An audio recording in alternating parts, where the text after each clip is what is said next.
పార్క్లో వాకింగ్ చేస్తున్నప్పుడు కొంతమంది తారసపడతారు మనకు.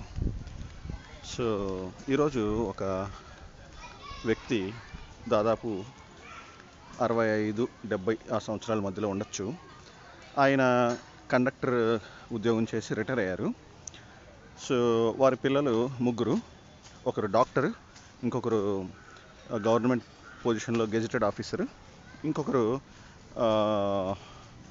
ఐటీ ఎంప్లాయీ అనుకుంటా. సో ముగ్గురు చక్కగా సెటిల్ అయ్యారనమాట. కానీ విషాదం ఏంటంటే పాపం వాళ్ళ ఆవిడ లేరు, దాదాపు 7 సంవత్సరాల క్రితం చనిపోయారు. ఎలాగా అని కొంచెం విచారిస్తే ఈ పిల్లల్ని ఆయన వృత్తిరీత్యా ఆయన కండక్టర్ కాబట్టి ఆయన ఇప్పుడు బయటే ఉండడము, పిల్లల్ని చదివించడము, వాళ్ళని క్రమశిక్షణ వారిని దారిలో పెట్టడము, వీటన్నిటిలో ఈ పనుల్లో నిమగ్నం అయిపోయి పాపం ఆవిడ తన ఆరోగ్యాన్ని నిర్లక్ష్యం చేసి సరైన సమయానికి తినకుండా, సరైన ఆహారం తీసుకోకుండా ఖాళీ సమయాల్లో, ఖాళీ సమయం అనేది దొరికేది కాదనుకోండి. ఫస్ట్ ఆఫ్ ఆల్ దొరికిన సమయంలో ఇంకా టీవీ అని, ఆ తర్వాత షాప్లో దొరికే కూల్ డ్రింక్స్ అని, వారికి అదే కదా వినోదం, వారికి అదే కదా తృప్తినిచ్చేది. సో ఇలాంటి వాటితో ఏమైందంటే తన ఒళ్ళు పాడు చేసుకుంది. మెల్లగా ఆ షుగర్ కాస్త అవుట్ ఆఫ్ కంట్రోల్ అయిపోయింది.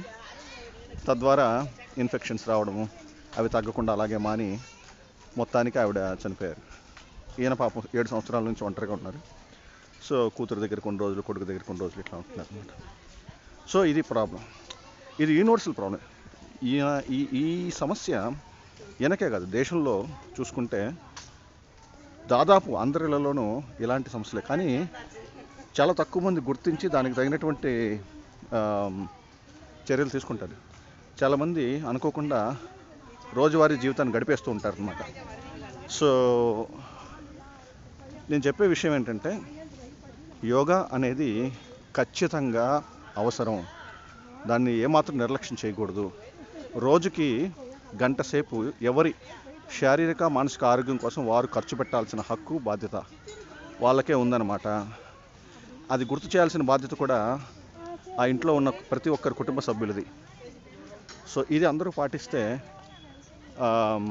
అందరూ వాళ్ళ యొక్క విజయాల్ని చక్కగా ఆనందించగలరు. ఇప్పుడు వాళ్ళ కొడుకులు, కూతురు చక్కగా ఆనందంగా సెటిల్ అయ్యారు. కానీ ఆనందాన్ని చూడడానికి, అనుభవించడానికి వాళ్ళ తల్లిగారు లేదనమాట. ఆ పిల్లలకి తల్లి లేదు, ఈయనకి భార్య లేదు.